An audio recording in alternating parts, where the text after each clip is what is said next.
Good afternoon, everybody. Welcome to TED Talks Ball. Got a special Tuesday afternoon Ballin with Bash and Ted edition. Normally we're Fridays at 3, but got some family photos going on this Friday. So Bash was kind enough to alter his schedule to accommodate us for today. Here we are, 3 p.m. We're a little late. We had some technical difficulties, but nonetheless, here we are. We've got Bashar. You know him at 49er Minded on Twitter, also at 49er Minded on YouTube as well. And I'm going to fix that thing real quick. The banner's a little bit messed up. Oh, no, it said it right there. Cool. Anyway, so Bash, how you doing? What's on your mind? Anything you got going on coming up you want to promote? Anything I may have missed that you want to talk about? Well, next week I'm not gonna be able to do it tonight, but the Bring the Heat podcast with Mariah and Ryan from No Border Sports. Mariah's from 49 Faithful Heat podcast. We're gonna be doing it on Tuesdays as a 6:00 thing. I'm not gonna be able to join today, but next week we're gonna be off, and that's gonna be back up and running. And there are some special guests that I do have lined up. There's just no date set in stone yet, but it's going to be I'm going to have some unique guests lined up that people probably never seen before, or some people might be familiar with. And that's good to have. Nice, exciting stuff. Can't wait to see when you reveal the secret guest reveals. That's awesome. Keep us waiting until the last minute, kind of like Kyle Shanahan does with most news for the 49ers. He likes to try and preserve any competitive advantage by not revealing things too quickly. Sounds like Bash taking a page out of Kyle's book a little bit there. Got Jimmy Perez in the house. He says, "What's up, Bashar and Ted?" What's up, Jimmy? Thanks for joining. Appreciate you being here. Got Donald Johnson in the house saying, "Hey, Ted and Bash." Got Nicholas Akladis. Sounds like a good maybe Greek name, maybe. Anyway, Nicholas, welcome. He says, "I was in my car driving to work, and I started needing an effing Bash video." Yeah, that's right. Bash rant. Give us a Bash rant. Nick Akalatis, he's definitely Greek. He goes on with John Vernoose on the the locker room rant. That's a channel I highly advise for people to go to. Nick's a Browns fan, John's a Niner fan, and their good friend Tony's a Bills fan, and they grew up with each other. 3 Greek guys that are always yelling and screaming at each other and talking sports, and they cover all the sports. I really like them a lot. They're good dudes. There you go. Love it. Good stuff. We got James Durnall in the house coming to us from the UK. Says the backup offensive line, the weakest group on the team. Woo! Coming in blazing, man. Just like flinging bullets and arrows, like right away, James. I like it. We'll come back to that. I don't like to dive too deep into things first. Let's just kind of get some small talk while people are filtering in, so that we don't have to repeat ourselves and whatnot. But Bash is busy here in the chat. So while we're in here, it's good to remind everybody we got 2 channels rocking. Obviously, TED Talks Ball, my channel. Obviously, 49er Minded, Bash's channel. So if you guys are watching on, like, say, a PC or a Mac, a browser essentially, then open up a second tab and watch us, both of us, at the same time, if you don't mind. And if you're watching on a phone, like if you got a tablet or something around, you can do 2 devices. Watch both shows that way. We both get the watch hours and the likes and subscribes. It really helps us both to keep doing what we do for y'all. So appreciate that help in advance. I'm coming right up on 500 subs, which is the first monetization level for YouTube, where I can start having memberships to my channel so that we can have special members, and also super chats available for people that want to pay to get their chats read on the busy shows. A lot of times we fall behind on the chats. So if you ever want special attention, the super chat is a great way to get our attention and basically get your chat read, even if maybe it's something we disagree with or wouldn't read normally. It forces our hand to read your chat. So excited to have those things. I mean, I'm thinking it might happen this week. Just got 7 subs to go. So if anybody's thinking about subbing and on the fence, please err on the side of doing it. Even if you're hate watching me, if you like to hate watch, I'll be able to do it more if I can start making some money doing it.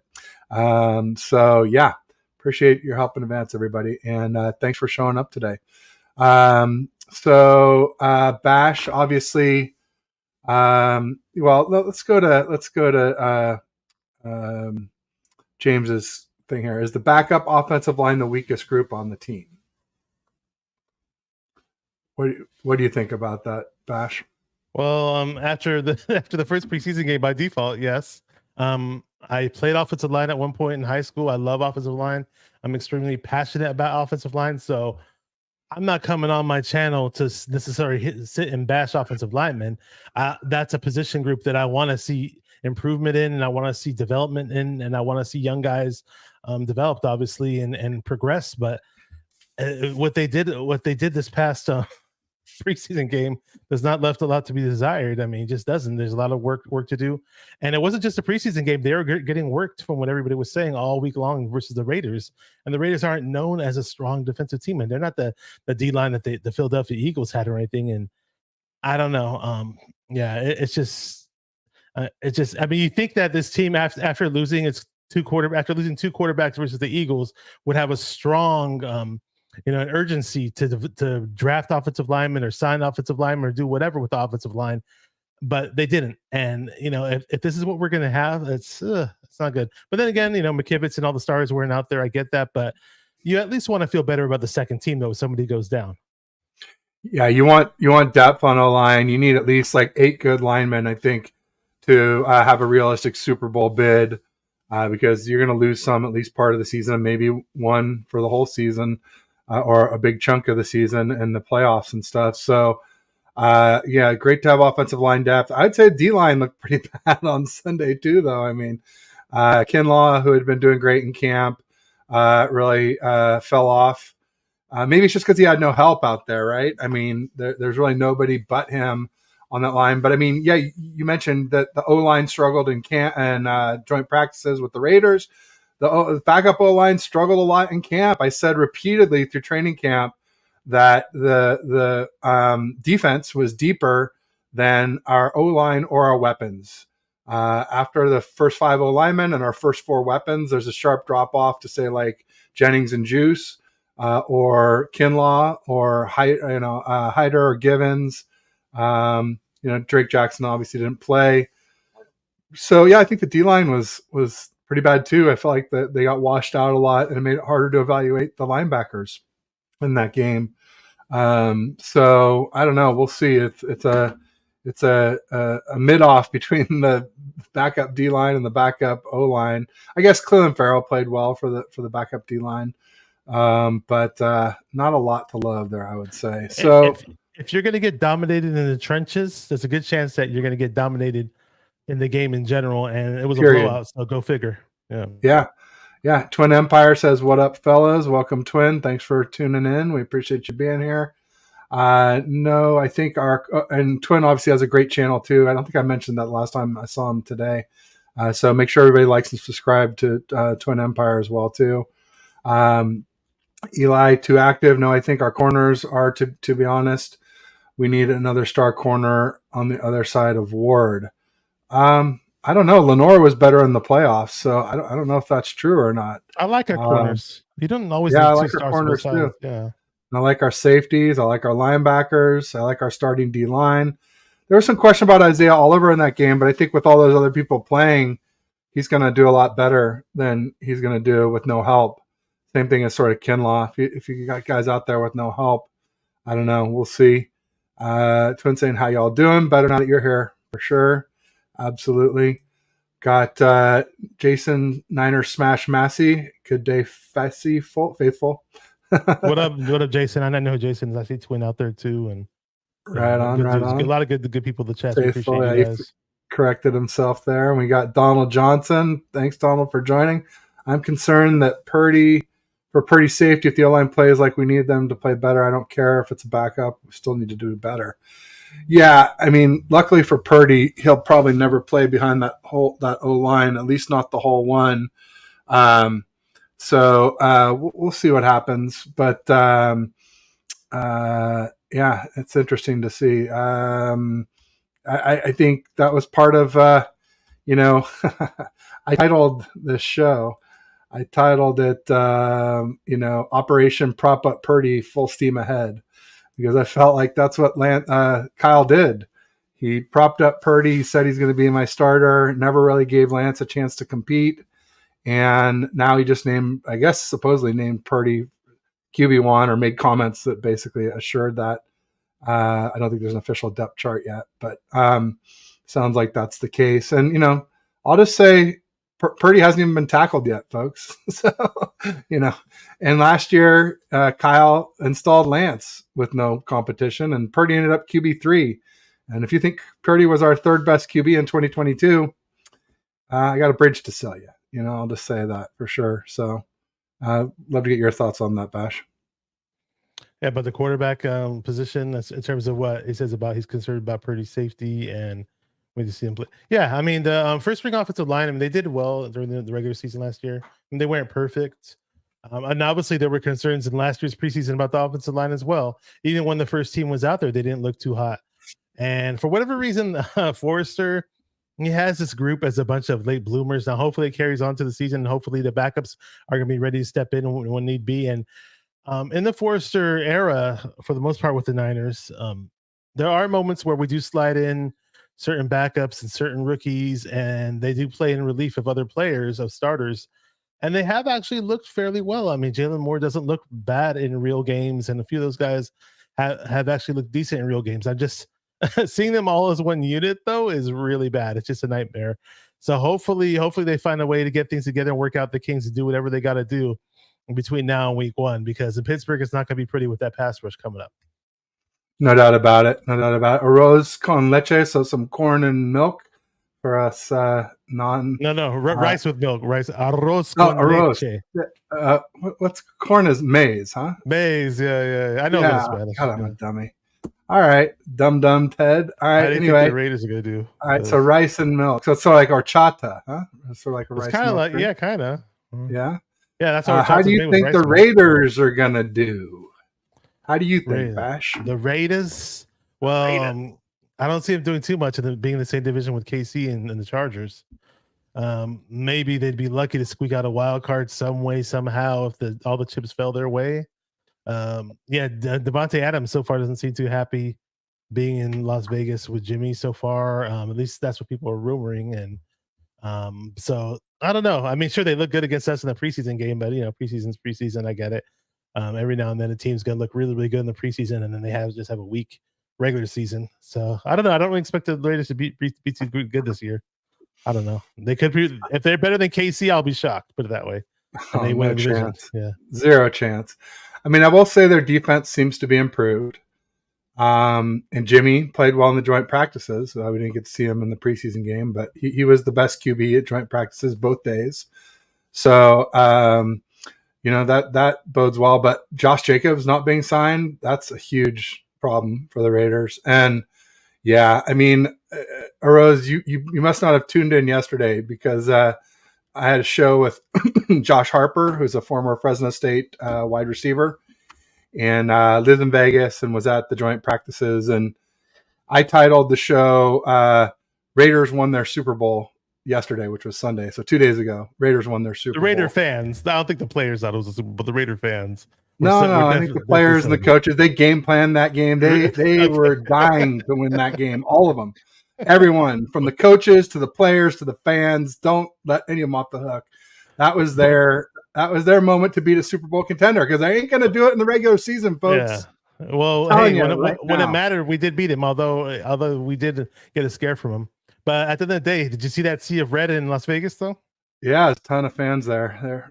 We travel well, man. We travel better than any other team in the NFL, actually. So yeah. I wanted to show the pictures from training camp. If you're ready for that right now, is that cool? Yeah. Let me just pop out these last two chats real quick. Go ahead. We get caught up. James Journal says, "What are we expecting to see in the Broncos game?" Okay, we'll come back to that.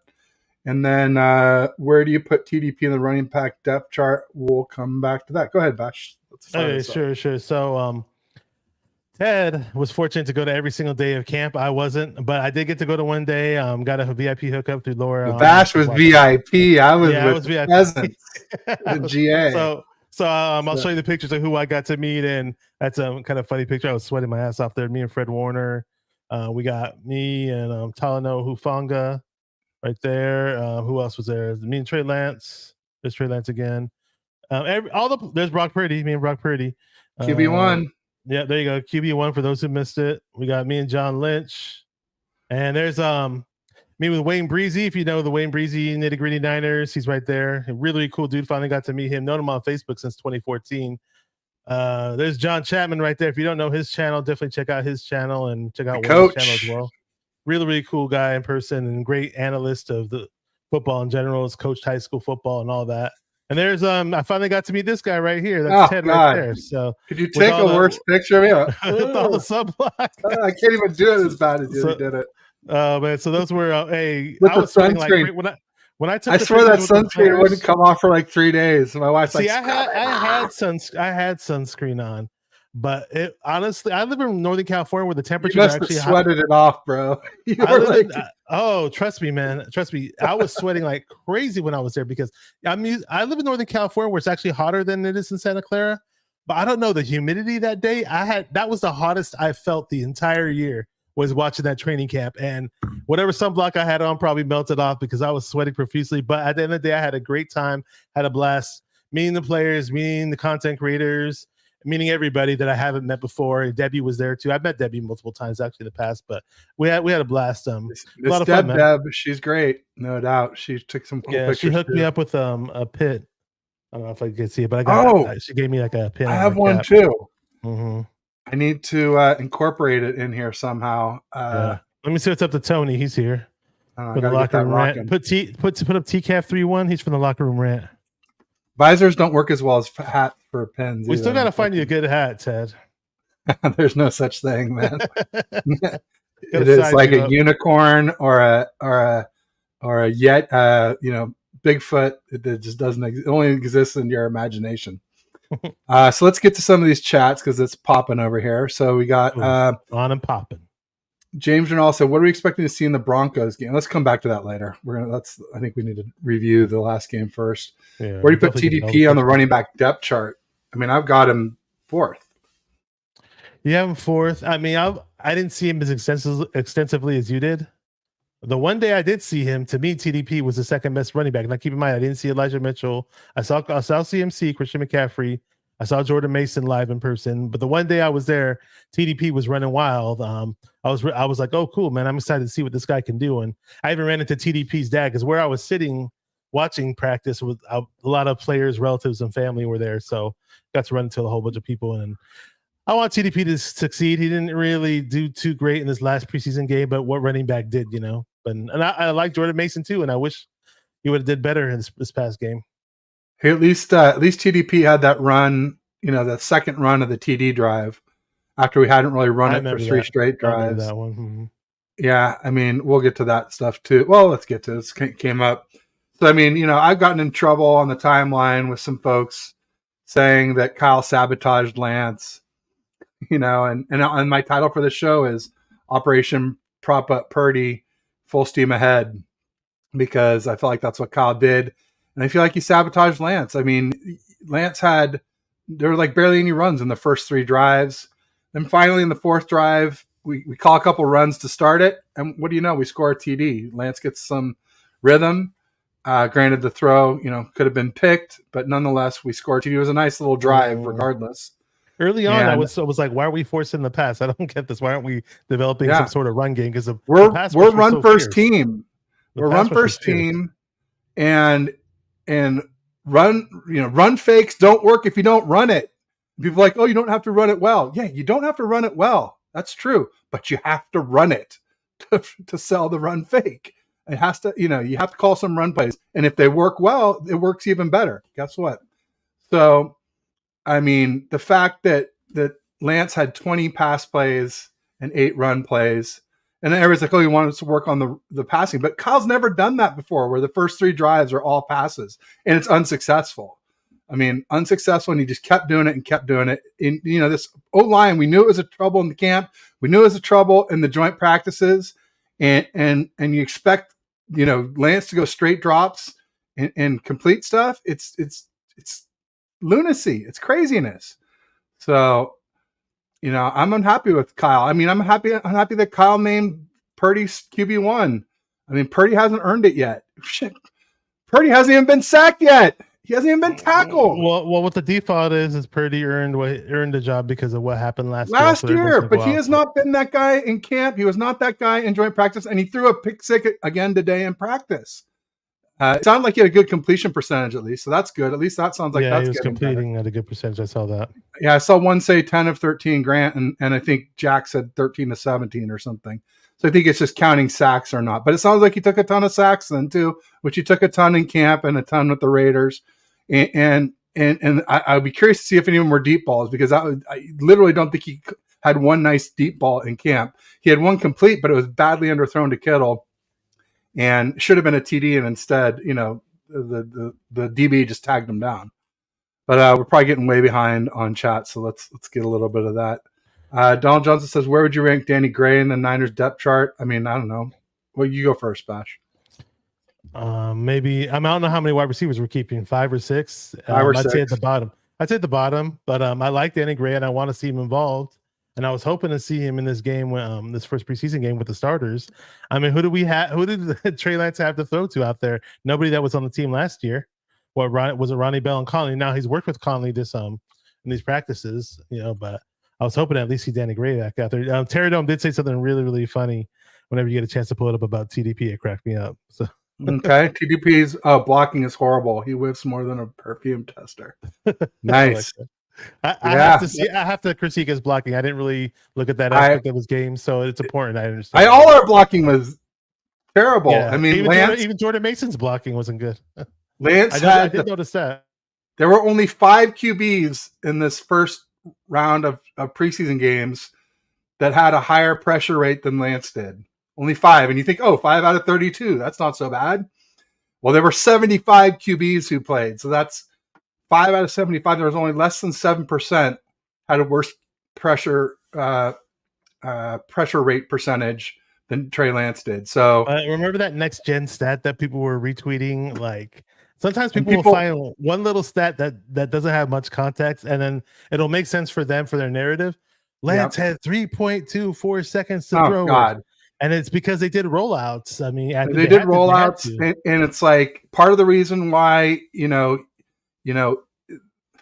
other problem was our weapons didn't separate very well either. So it wasn't like there was a lot of people running wide open with our backup weapons, which is a weak spot too. I noticed on was it the first sack or the second sack where like Lance looked at Dwelly and Dwelly had like 2 guys right by him. I mean, people were like, oh, he didn't throw it. Well, what was there to throw to? A pick six. Like, yeah. And people said, throw his back shoulder. He was leaning. You can't throw your back shoulder when the guy's fully leaned over. Oh, you cut out there. Are you muted on purpose? I'm here. Just my video. I just saw your mouth moving, and I did. Yeah, I'm slow. It kept slowing me down. So, okay. As far as the receivers, I've got it. Obviously, Debo, Ayuk. Well, not obviously, but some people think Ayuk's number 1. But Debo's the number 1 receiver. Ayuk's number 2. Jennings number 3. And then Ray would be number 4, but he's out now, so that's going to open things up a little bit. I think Conley was the next best. Tay Martin was pretty good, and so was Danny Gray. That'll be the battle, in my opinion. Well, and obviously Ronnie Bell too.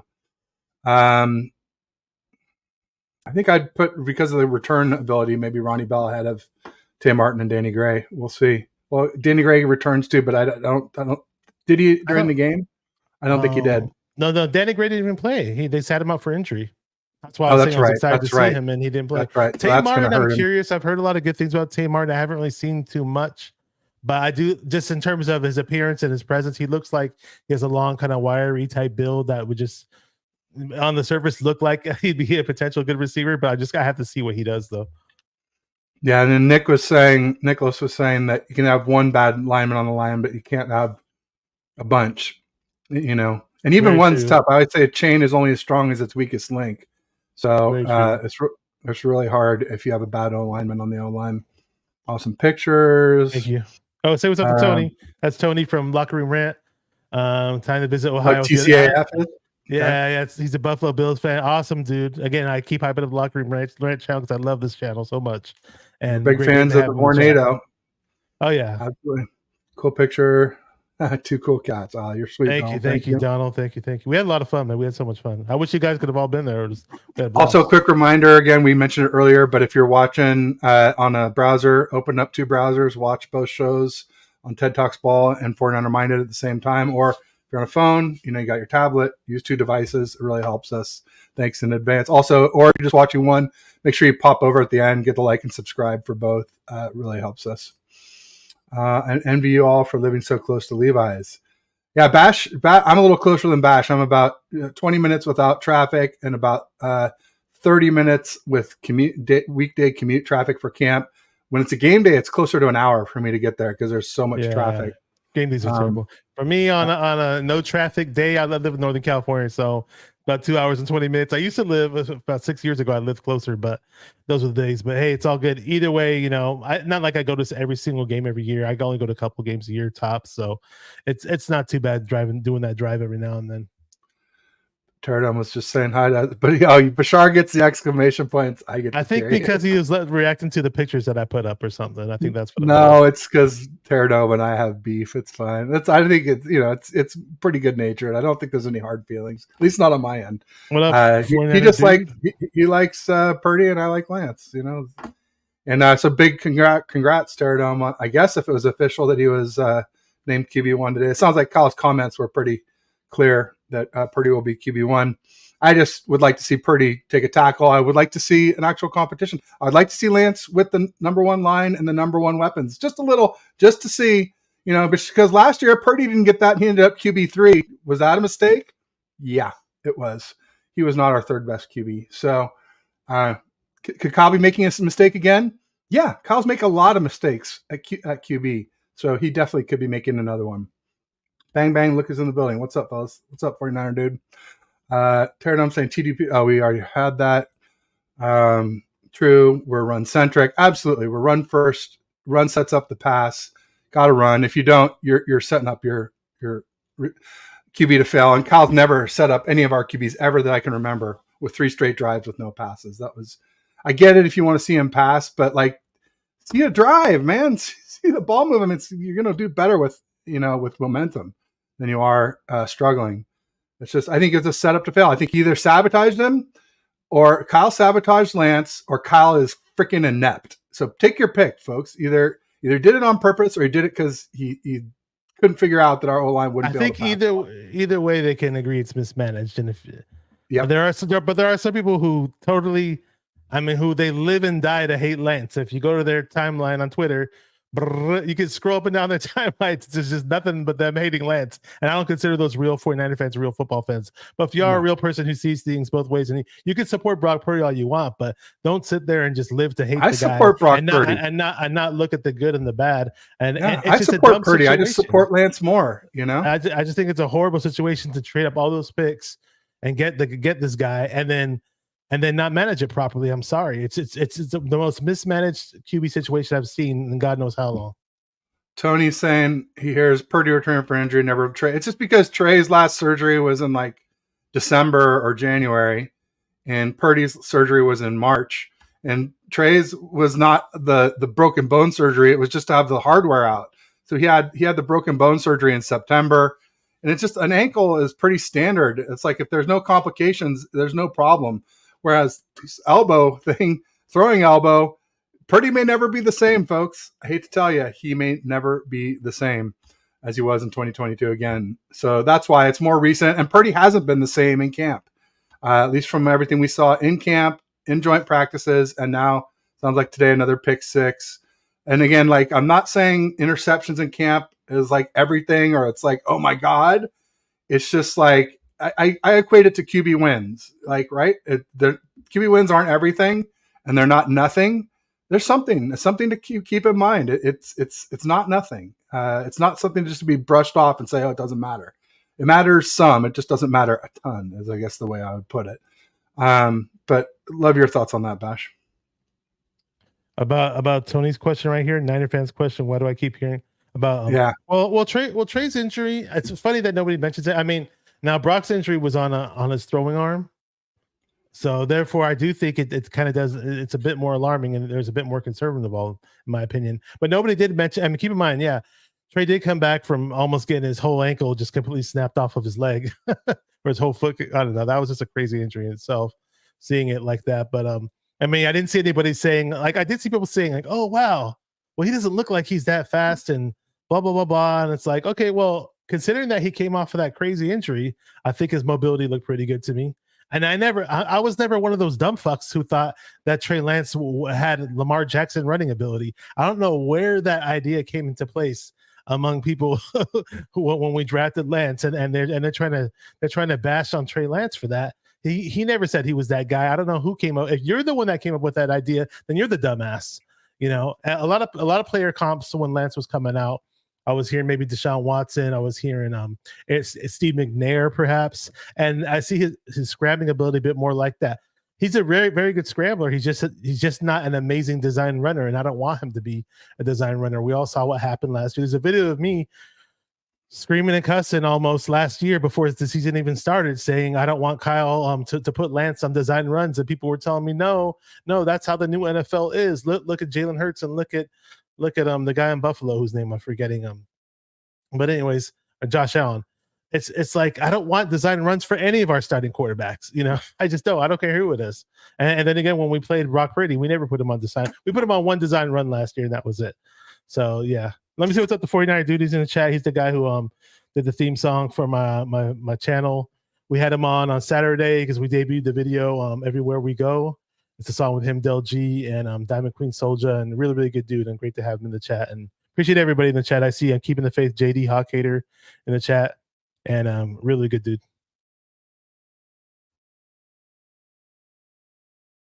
I don't hear you, Ted.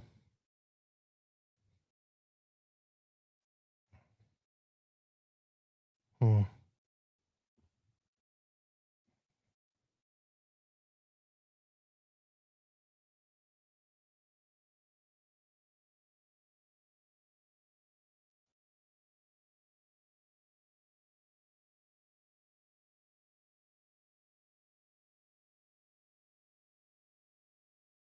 Hmm.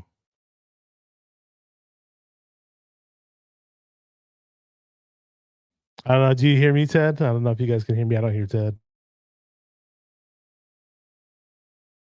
Okay, they're telling you you're muted, Ted. Wow, that's been a while. Now I hear you. I typed in the private chat. I was like, I hope it's not my computer just turned this shit. Oh man, and I was scared. Like I would say hi to Aaron for 49ers First Takes and First and Ted with me tomorrow. He's got Raj tonight at 10 and 10 p.m. Eastern, I believe, and 7 Pacific. Check Aaron's feed. He tweeted it out. Gosh, there was a few things. Keeping the faith here, saying how'd you get VIP? Getting tickets was like pulling teeth. It was. Even content creators had trouble. Even top content creators had trouble. And somebody was talking about content creators, and here we go. I've been keeping up with the content creator drama. It's hilarious. Damon Bruce 1, you YouTubers 0. Guess what? Aaron and I touched on this too, by the way. Guess what? Damon Bruce is the YouTuber like the rest of us now. So he needs to play by the rules that we all play with. You don't say don't watch somebody. It's hard enough to get people to watch your show without somebody pulling a Bush League maneuver and saying don't watch. It's a bunch of shit. And you know, Damon Bruce, he needs to get in line. I mean, it's not like he's some big shot on this anyway. Larry's kicking his rear end sideways, and so is Grant. Grant's been at it longer, but you know, the bottom line is Damon Bruce is no longer a radio guy. He is a content creator too.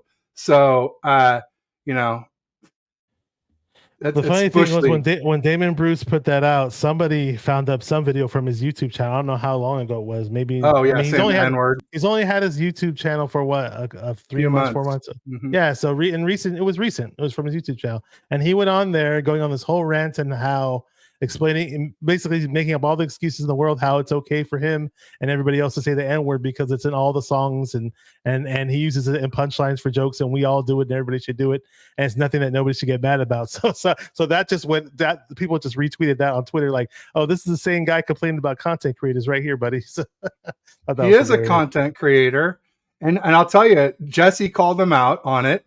And Jesse's called out other people on it. And in fact, I was there when Jesse called some people out on it at camp, and a person out on it at camp. And I was a little awkward. I was like, why is he doing that right now? Because I still didn't get it at that point. And then when this whole thing happened, like, oh, now I get it. It's like, you gotta, if you don't like somebody, just don't say anything nice about them, but don't say don't watch. That is not fair. It's hard enough for us to get people to watch without someone, submarining what you're doing. And Jesse called him out, and then Damon was on Larry's show, and Larry quote tweeted Jesse, and he's like, yeah, Damon Bruce owes all the content creators an apology. It was on my show. I don't know how I let it slip. And he was wrong. He was wrong, and he owes everyone an apology. And I don't think Damon Bruce has given one yet. So till he does, Damon Bruce is bad always show. Bush League. I don't know. Well, I've listened to him for years, and he's always given me that impression that he's very arrogant, and he's very good at what he does. He puts out great work. He has that. Damon Bruce has that classic voice that captivates you, and he has a lot of great takes and all that. Whether you disagree with him or you don't, he'll get your attention. But I don't get why he had the nerve to do that. And I always felt like he was better than everybody. I always felt this sticking arrogance from him, and then he proved it when he did that. And I don't know. But you mentioned Larry Krueger. I'll say this so really, really quick about Larry Krueger. I had him once on my channel. Didn't really keep in touch with him for a long, long time. Haven't really been in touch with Larry Krueger. But I'll say this: I finally got to meet him face to face at training camp. Super nice guy, a really, really cool guy, and like I was doing with everybody else, whoever I ran into and whoever I met for the first time, I took a selfie, and unfortunately that selfie, I pressed the video button on accident and didn't end up becoming a picture. But anyways, shout out to Larry Krueger, because I did meet him and he was a good dude. There you go. Nice. Yeah, everybody's telling I was muted. Arose had an interesting, if Jimmy G performs well with the Raiders, would you be open to welcome Jimmy G back to the 49ers? This guy likes Jimmy, man. Yeah, he does. You go first, Bash. I mean, this is all if. I mean, Jimmy would, to me, in order for him to come back, he would have to show that he has elevated his game to not just the next level, but to multiple levels. I'm talking like top 10, borderline top 5. Then I'm thinking, okay, well, cool, bring Jimmy back. And that's all. Jimmy G wore thin on me big time. I mean, that's just the bottom line with me and Jimmy. And I don't want to go here and sit there and bash Jimmy because he's not even on the team anymore. He's over with the Raiders, and we'll see what he does with the Raiders. And who knows, maybe he does a little bit better with the Raiders than he does with us. Alex Smith did with the Chiefs, but we'll see. There you go. Me? Hell no! I'm so glad Jimmy's gone. Never bring him back. If he's playing that well, they're not going to let him go. Come on. And he's injured all the time anyway. No. Good riddance. Thanks for what you did. He helped us to win when we were bad, but he held us back when we got good, and we're good now. I'm good on it. If to quote Rich Kelts, I'm good on it. No more Jimmy G in red and gold ever would be fine by me. Sarat says, I like Jimmy. I like Purdy. Pretty sure it's a matter of time before Purdy will become Jimmy one day, if not worse. I mean, they're pretty similar already. I mean, I always say, like, it's the same, but different. Like, they do it a little bit differently, but the results are almost the same between Jimmy and Purdy. It's just Purdy's a lot cheaper and a lot younger. So, incredibly better value. But, if price was the same, I mean, I don't know, other than injury, and Purdy hasn't proved he can stay healthy, obviously. So they're kind of like that Spider-Man meme to me. Maybe Purdy's a little bit better. I'd say Purdy definitely shows. Purdy's probably one of his major elite traits is just his confidence and the swagger that he brings. You could say he's got a nice ability to see the pass rush and escape the pass rush.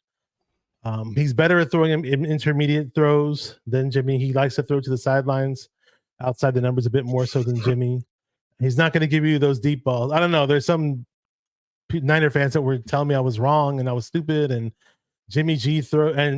Brock Purdy is an excellent deep ball thrower. I'm like, dude, let's not make something let's not pretend he's something that he's not.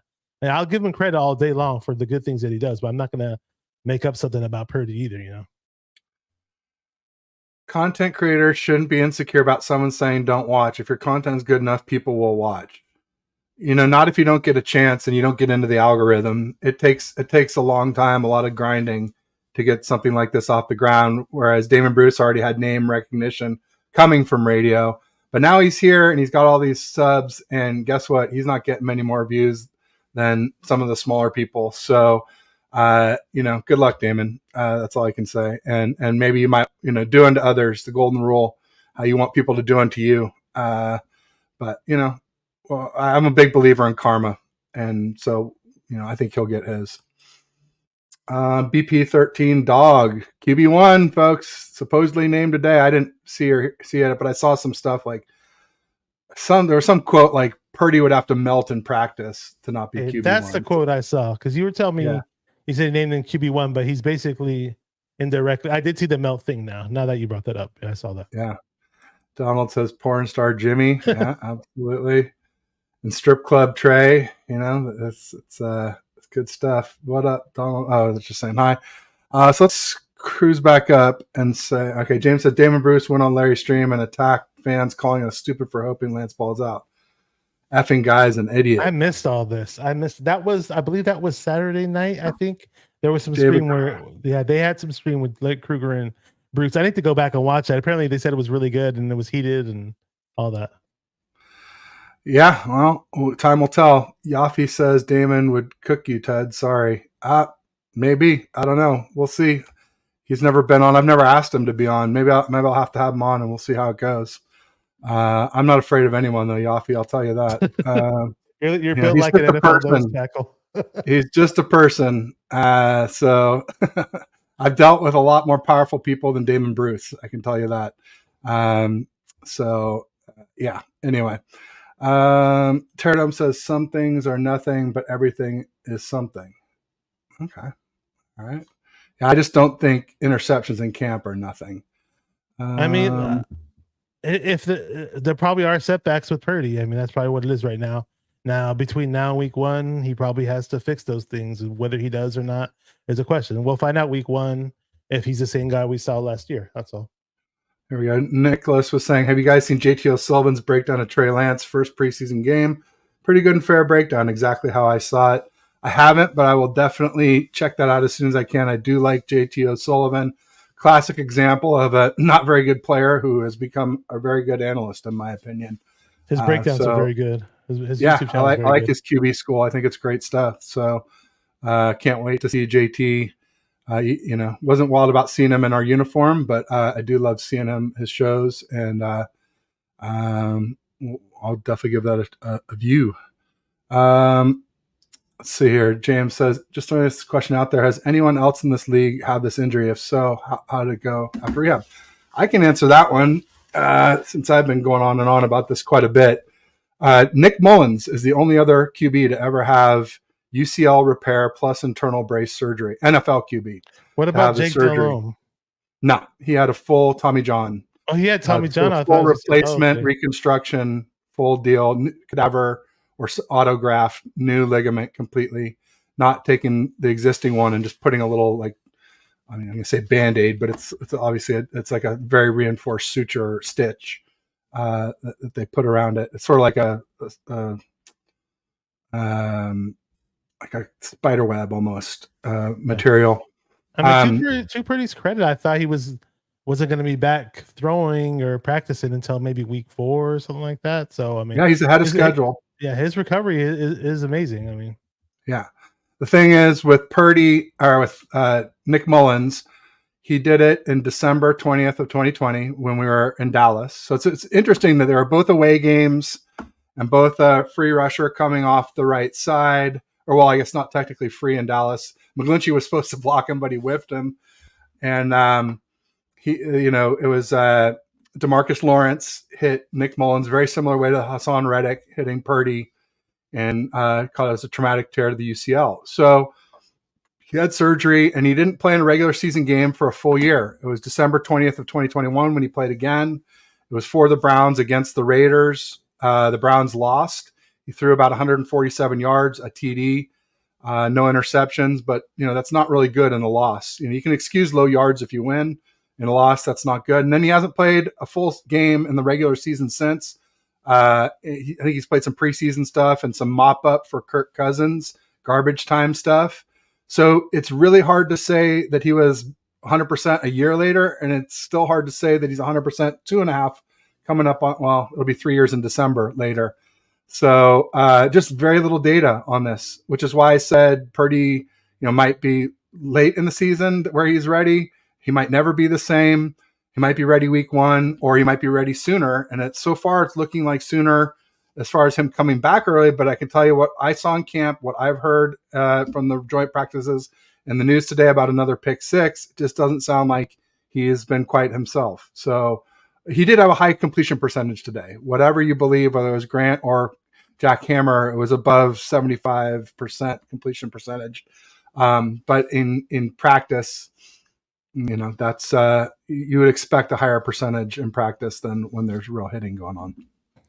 I was gonna say shout out to James Durnall over in the UK. I didn't know who he was until yesterday, but he was he was a caller on Dion's channel, Niner Game Podcast, and he did a really good job. So salute to you. He's great. He has very intelligent questions. Oh, real quick, Rich Kelp in the house. Fear no one, but real Rich. God talk. I don't know if you heard me say it earlier, Rich. They asked if we'd want Jimmy back if he plays well for the Raiders. I said, no, I'm good on it. Quote Rich Kelts. So maybe you heard me, maybe you didn't, but now you did. Yee! There's levels to this, Rich. There's levels. There's so many layers to this game. Layers. I thought it was levels. It's a very bad impersonation. Is it layers or levels? I thought it was levels. He says levels too. He says it all. Oh, well, damn. All right. We both got it then. Let's see here. I'm just kind of bouncing around. Terradome says JT O'Sullivan, the man, JT O'Sullivan, Dr. JT O'Sullivan as well. I didn't know there was a Dr. JT O'Sullivan. Remember, I think he got his doctorate. I forgot on what discipline, but I see. Same guy. Okay, I got it. Never mind. Remember when he played against the Seattle Seahawks? I believe it was in the early 2008 season. I believe when Mike Martz was our OC. And we beat the Seahawks, and Patrick Willis had a pick 6 against the Seahawks, and JT O'Sullivan had one really, really nice deep throw to Isaac Bruce. I remember that, and people were like, "Oh wow, look at JT O'Sullivan, he's really good." And then he beat the Detroit Lions at Candlestick the next week, and then I was at the game where he played against the Seahawks, and then it was just like fumble snap, like multiple times, and at that point, I think that was the last we saw of JT O'Sullivan. Yeah. He was really bad at that game, and that was the same game where Mike Singletary yelled at Vernon Davis and took him off the sidelines and started screaming at him and did that big speech. So brutal. Yeah. Keeping the face says lap dance Lance. I kind of like that with porn star Jimmy. That's good. There Nick, I liked you, Nick, until you said this. If Jimmy ever wins a Super Bowl, there's an argument he goes to Canton. Yeah. Not with the Raiders. I mean, the Chiefs and the Chargers. No, I know, but just in general, like, because he'll have 3 rings then, guys. 3 rings. Yeah. He already has 2, right? He didn't throw a pass in the other 2, but he's got 3 rings. Yeah. Oh, hey, Brian has a good comment right here. I hope not, Nick. That's all I can say. I don't think he deserves to go either way, but I also really doubt he's going to win a Super Bowl. I mean, it would take something pretty incredible, I think, to carry Jimmy luggage across the threshold. Also, sorry, who are we going to? Surratt was here saying something. If anyone has a trade for Trey, it should be Miami. I heard somebody say that today. A Patriots fan, 603 Patriots, was saying that today because he was saying that he thinks Tua won't last long. I don't think Tua will last long. We're talking about it's practice. Unfortunate. It's unfortunate with the way he had those concussions last year, especially that one that looked really bad. Yeah. Well, Yaffe, Purdy had the number 1 or the first string O line. He had CMC, Kittle, Debo, Ayuk, Juice, Jennings, maybe even Mitchell at that point. He might have been back a little bit there in the middle of the season. I mean, Purdy had the full repertoire. So, and Miami's defense was like 20th against the pass. So bottom half. And it wasn't the same type of pressure, to be fair. It wasn't like you snapped the ball and boom, this pressure. It was like pressure that's built up. It was different. So you could kind of almost diagnose it. There you go. Bryant Culp in the house. He says Bashar made it on your channel. And then he says, glad everyone's here on mine. And again, good reminder to everybody, if you're watching on a browser, open up 2 tabs, watch BALLIN or Foreigner Minded, on one and TED Talks Ball on the other, or on a phone, open up a tablet, get both streams going at the same time. It'll get us more views. And of course, like and subscribe to both channels if you could. James is saying, when you mentioned you were muted when you asked about Moody, mind saying again if there was any news. I didn't hear any news about Moody. I just know that, he didn't play well. But I mean, it reminds me when Brian Peacock came on the show and he said, Ted, kickers are like reverse running backs. And I was like, what do you mean, Brian? And he said, well, think of all the greatest kickers you've ever seen. And, where were they in their careers? They're all like in their mid to late 30s. And whereas running backs, most of their best years are in that first contract or very early into the second contract. So kickers are, it's hard to have a kicker do well as a rookie. Even look at Sebastian Janikowski. It took him a long time I think he was a first round draft pick and took him forever to get be good. So it might take Moody a little while. That's why we have Zane Gonzalez. But I'm also not saying that's a fact. I just, there's 2 bad kicks on Sunday. He might be just fine. He was definitely real good in camp. And I think he was good at the Raiders joint practices. So what are your thoughts on that, Bash? I heard a lot of good things about Moody in camp. I mean, I saw him briefly when I went to camp, so I didn't really sit there and judge the kickers. I'm not a big kicker guy, but I'm assuming he'll be good just on the good things I heard about him. Now, watching the game live in real time, when we said it, when Lance drove the ball down the field and they had the ball, I think it was going to be like a 40-yard field goal, if I'm not mistaken. And the ball was set up perfectly in the middle of the hash marks and he woofs it. I was like, okay, well, why did we draft this guy in the 3rd round? Then boom, he completely misses the 57-yarder. I know it's a long distance field goal, but the miss itself looked ridiculously bad. So I was like, ugh. And me, I was I'm gonna keep mentioning this till I'm blue in the face. And I tweeted it out today, and I'm still pissed off, especially because our O-line depth looks like total trash. And I'm still gonna mention this. Terry knows exactly where I'm going with this if he's still in the chat. I wanted to draft DeJuan Jones. I was pounding the table for it. Right tackle out of Ohio State. There's a live video of me on Niner Sickness podcast live on draft day, being pissed off and cussing, passing him up 3 times in the 3rd round. I was pissed off each and every time. And we didn't get him. Now, had we picked up another tackle, I would have been like, okay, that's cool.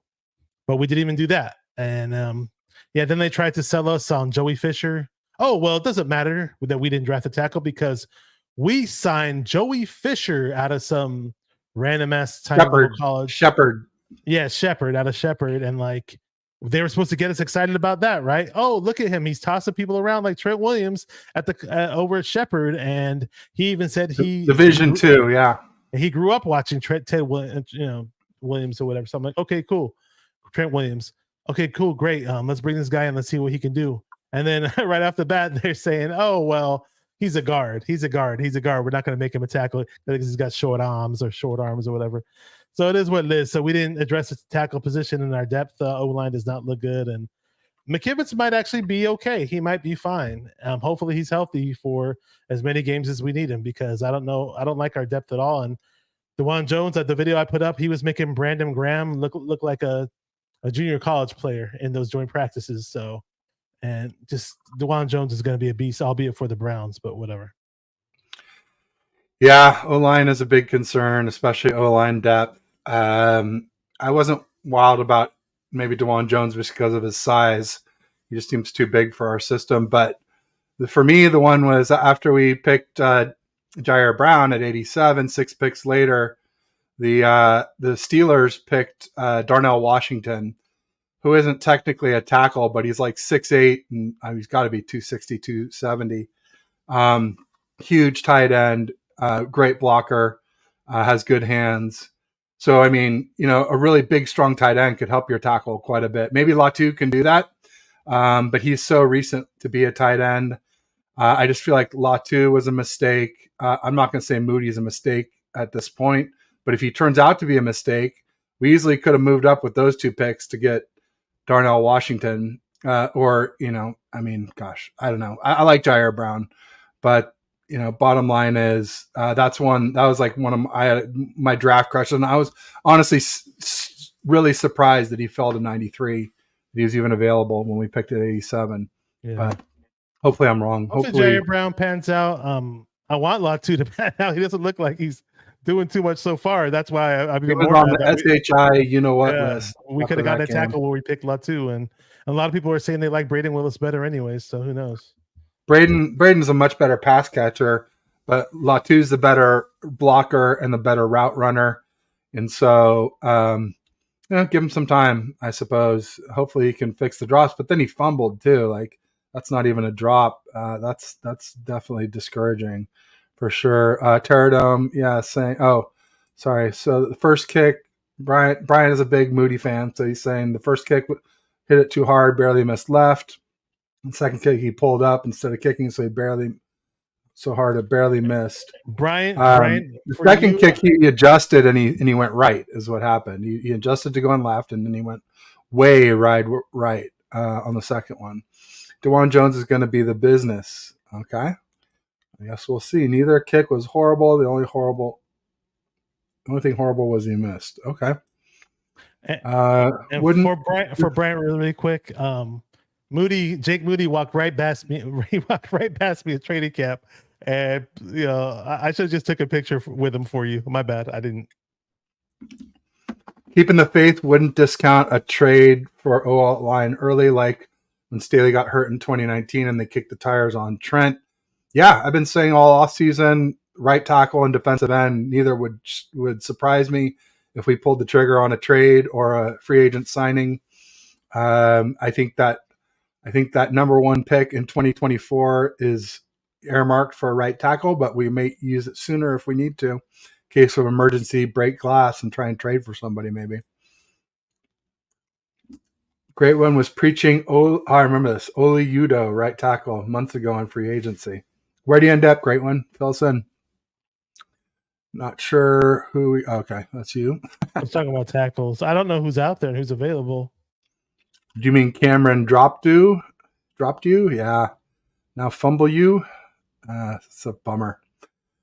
He definitely needs to pull it together. Bad.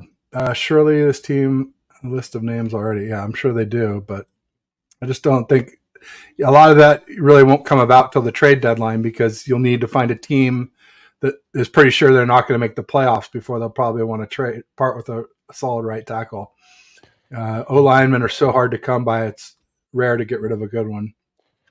Niner, you love to hate. 510 Rambo. Oh, it's for sure. Bashar the Niner. Oh yeah. Somebody was asking about. I fell off that. It was Rambo. He said Rambo. It was a Rose. Rambo's coming on today.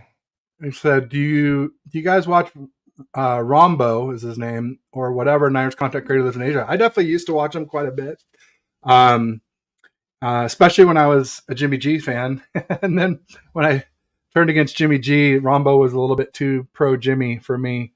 But he's a good content creator. He's one of the OGs. I mean, maybe the OG in YouTube content creation for the 49ers. He might have been one of the first.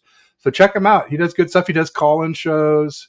Everybody has their own preferences and whatnot. And I think he finally took down the Jimmy G poster or whatever. So he did. So God bless him. He says he prefers Rambo. Hey, everybody has their flavor, Like that. Yeah, Rose likes Jimmy G. It's like, hey, what do you know? This content creator community. That's fine.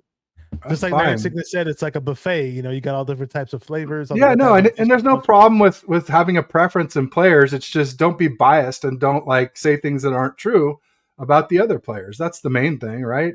Or don't say things that are untrue about that player positively, like that prop them up to a level that they don't deserve. So I try to do that myself, to be as unbiased as possible. Like I said, I gave Lance a C+ on Sunday. There were factors where I thought he could do better with better, more runs and better blocking and better separation from the weapons. But ultimately, I'm not going to say it was a good performance. It wasn't. It was not good. Some of it was pretty bad. Let's be honest. And then there were some flashes. I thought that 120-yard throw, though, that on a frozen rope, like I said, Purdy does not have that club in his bag, period.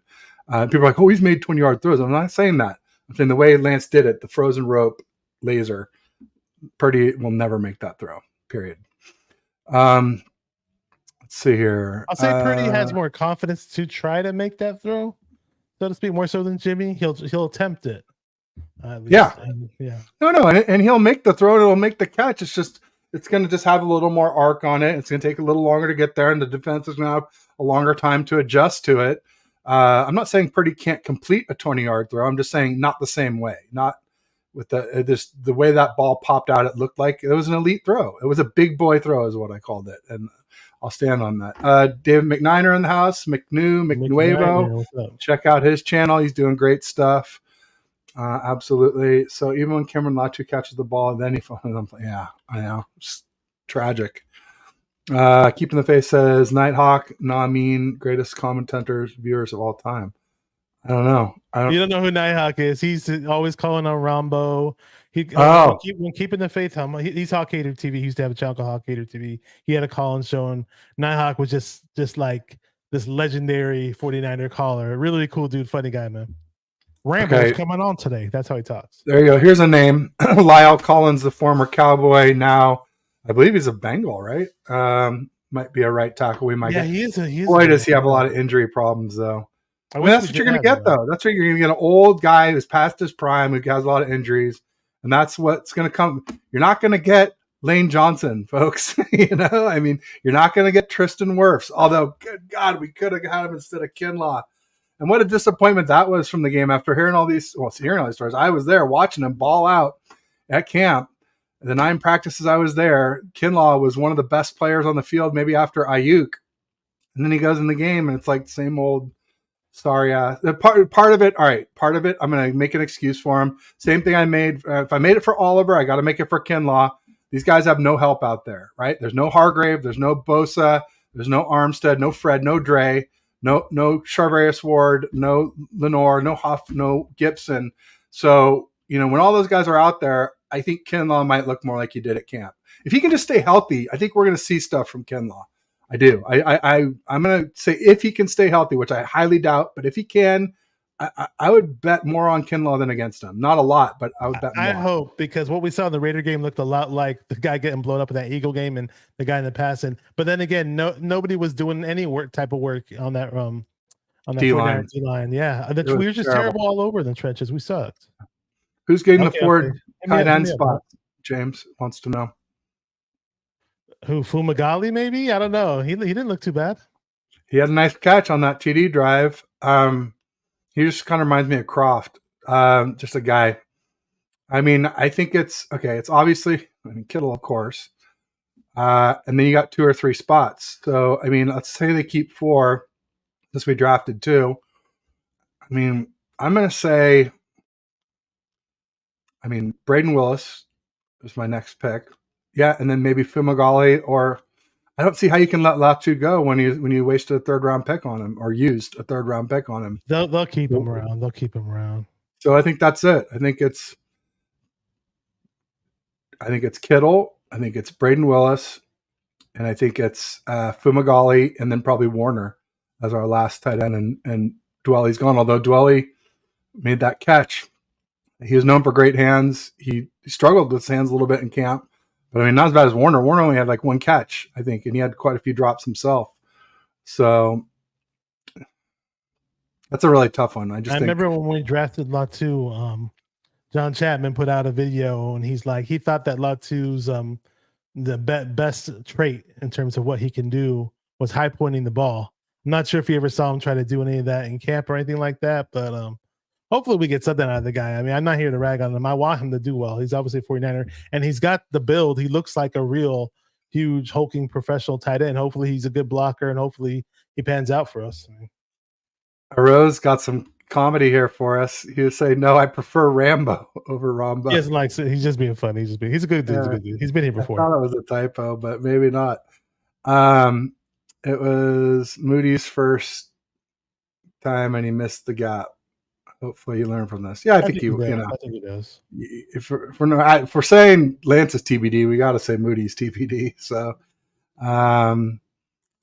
we'll see. Ma's basement looking sharp today. Jeff Williams says, we don't have a basement here, and I live in my own house with my wife and son. So, nice try there, Jeff. I love it. Yeah, no. Here, I'll show you the.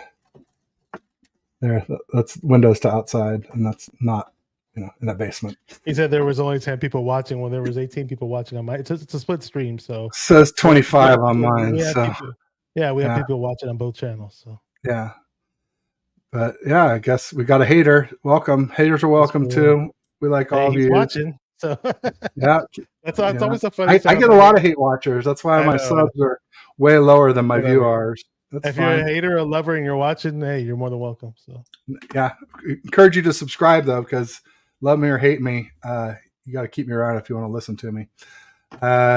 Rombo was the first one on our channel, YouTube years ago. Yeah, he's been around forever. Saying hi to Dia. Oh, look, we got Jess. what up, Jess? Somebody say hi. What's up, Jess? Everybody check out East Coast Red and Gold, Wednesdays at 5 Pacific, 8 Eastern.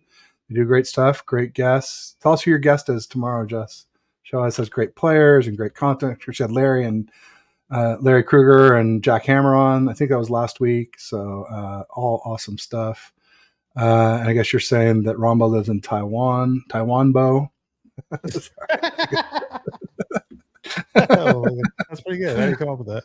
49er minded and Ted, I'll give Rombo a run up for his money. Plus, they live in the good old US of A. Yeah, we're both. He's got a gigantic following, but I'm on the peninsula, and Bash is just outside of Sacramento, so we're both striking distance to Levi's for games and practices and stuff.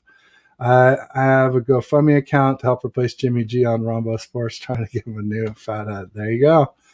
Everybody kick down for Rombo to get some new merch up in his studio there. James says Kinlaw is the biggest guys on the field and was nowhere to be seen. Again, I think he didn't have much help.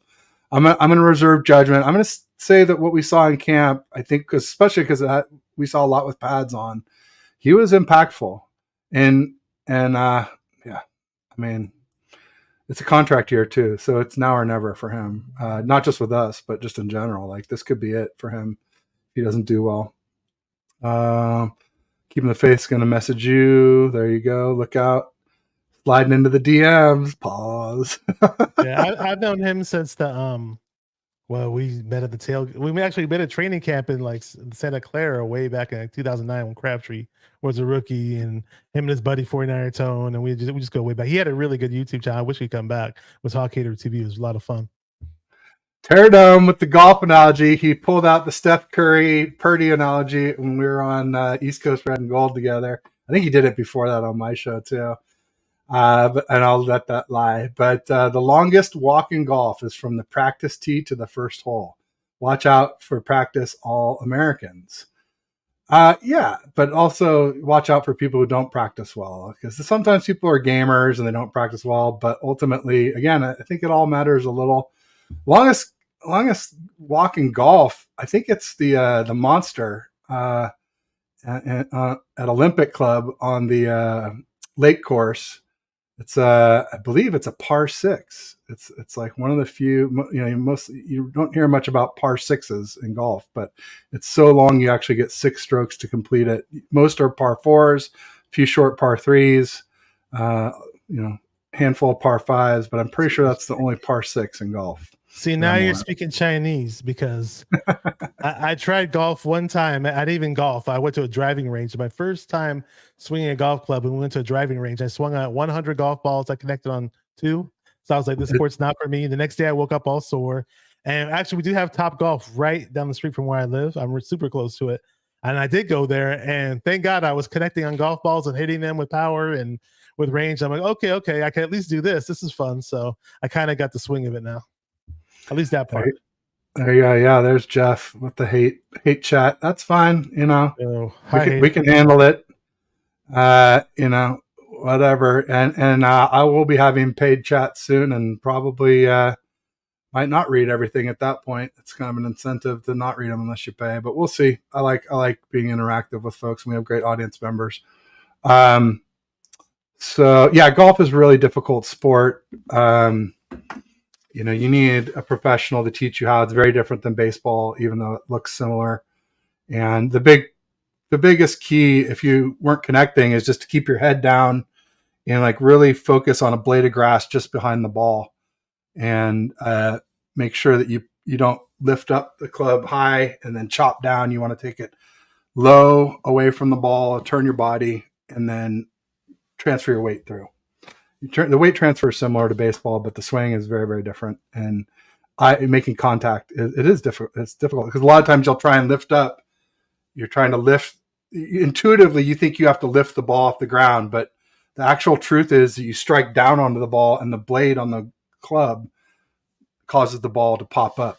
So it's counterintuitive in that fashion. As So far if you're as trying to lift it, you're gonna top it or miss it completely, and that's probably what happened. My bad. I was gonna say, as far as practice goes, at least from my own personal playing experiences, I only played high school.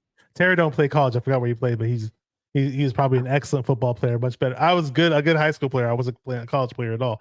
But I'll say this: I mean, at least from my personal experience, I didn't run across a situation where somebody was just balling out in practice, or they sucked in games, or somebody sucked in practice, or somebody wasn't doing well in practice and they balled out in games. It was, at least from my personal experience, I don't know about everybody else, but at least those who look good in practice usually were the ones who look good in games. There you go. Yeah. And people say, oh, well, Jimmy threw 5 picks and we went to the Super Bowl. Well, Jimmy didn't take us to the Super Bowl. He got carried and we lost, and he threw 2 interceptions and he overthrew Sanders. So maybe it does matter a little more than everybody wants to say. Like, Mahomes is the only one where, like, he throws the interceptions in practice. I'm like, whatever, he's done it. He's the best. I'm not going to worry about him, but anybody besides him, I think it matters some. So we'll see. Dion, second promotion for JT O'Sullivan after Nick said the same thing. He said, Lance, just thought that bad O-line and indecisiveness by Lance. I also think lack of separation by our weapons. The second team weapons don't separate the way Debo, Kittle, Ayuk, and CMC do. CMC just knows where to go to always be open when the QB is in trouble. Nobody, because he used to play quarterback. He's the quarterback's best friend because of that.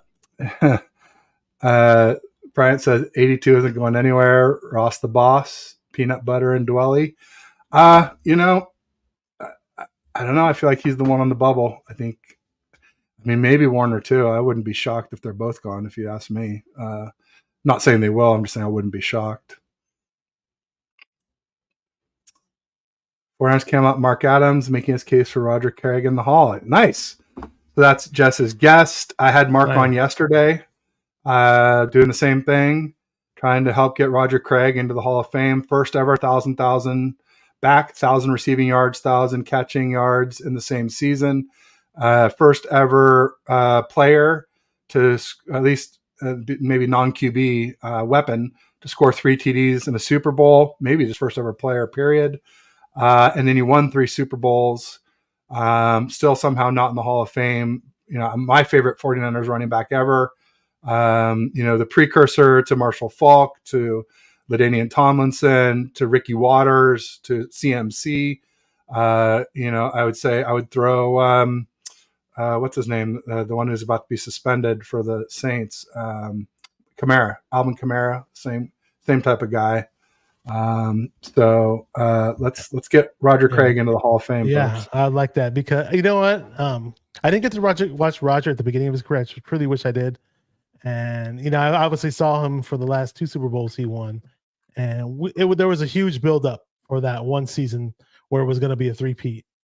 And it was very unfortunate. Montana got hit by Leonard Marshall in that NFC Championship game against the Giants. That was a terrible game to watch, by the way. You watched that live. The emotions that were poured out during that game were just second to none. And, Craig, we had the ball. We were trying to hold on to the clock, and Steve Young was the quarterback at that point in the game. And, Craig just coughed up the ball, and it just sucks that that's his last moment as a 49er. And something tells me that the voting committee are just they're just truly holding that against him, and they shouldn't, because I didn't watch the whole thing. But when you have Mark Adams on, and people will see that when Jess is on, or go back and watch your video when Jess has him on, Mark Adams brought up some points that I had zero knowledge of in terms of why Roger Craig should be in the Hall of Fame. Absolutely. Well, one big reason was Bill Walsh said, yeah, we had Jerry Rice, we had John Taylor, we had Brent Jones, but the key to making the West Coast office run, in the Niners iteration, was Roger Craig. He was the one. They couldn't have been done what was done without Roger Craig. And I feel like it's the same for Kyle's offense with CMC. I feel like he is this special magic key that look, we went 12-0 when he became a starter. Our offense went from like 23rd to 3rd. Incredible player. And obviously Roger Craig, the leader, the first one to do it. Anyone who's the first one to do something in football needs to be recognized in the Hall of Fame for that. And he definitely was the first 1,000. and so many other cool things too. So amazing. Pterodome likes Jack Hammer. I think he's a little biased against Lance in general, but I think his stats are good. And I read a few of his articles from camp, and I felt like what I read from Jack was what I saw. So, sometimes stats are a little different. Like I said, today they're different than Grant, but I think that could be Grant not counting sacks as attempts and Jack counting sacks as, incompletions or whatever, or completions that inflate the numbers higher. Not necessarily in a good way, it could be incompletions higher too. 82 still can't block. No one outside of the top tier is safe. Yeah. Just talk about Dwelly. Yeah. No, Dwelly can't block. I mean, when he gets a head of steam, he's all right coming across the line to the other side. But yeah, from in line to stationary, he's kind of like McGlinchey. He's too tall and he doesn't have a heavy, and his legs are too thin. You know what I saw that pissed me off during the game? Now you reminded me. There was one point in the run game where I saw Dwelly throwing lead blocks for Jordan Mason. I'm like, dude, this guy is not good at blocking. He's not a fullback. Don't try to have him pretend to be one. I don't know what Kyle was thinking on that play. And I'm hoping, I don't know, I haven't watched a bunch of Fumagalli in his career, but in person I saw him. He looked like a huge real tight end, and hopefully that guy can block. He's got the size for it at least. There you go. Bryant says, I'm a Virgo, lover, not a fighter. I'm a Virgo too, but I love to fight. I love to argue. I mean, not fist fight, but it turns out most people don't want to fight with me. Is really the way it works. But maybe I'm a different kind of Virgo for sure. Jess was saying, I love Top Golf. Bryant was saying, no, for a fact, Rombo lives in California. That's interesting. Says I make Rombo merch. I've seen videos of Rombo working for the United States military radio station in Taiwan. Multiple videos, it's all over the internet. Maybe he has an address here. I think I know he does have an address here because somebody ships it to him. Somebody else told me that. Somebody else told me that too. Yeah, that could be it. I know he does. No, Ted, it's indicative of being a good driver age practice, but then you get on the course, it's different. That's definitely true. You can hit the ball nicely on the range because it's wide open. And then when you get on the course, there's trees and sand traps and hills and lakes and, all different kinds of cliffs and all different kinds of things that'll mess you up. So that is different for sure. And it's different in the game, like I said, but if you can't hit it on the driving range, I doubt you're going to hit it on the course. That's what I would say.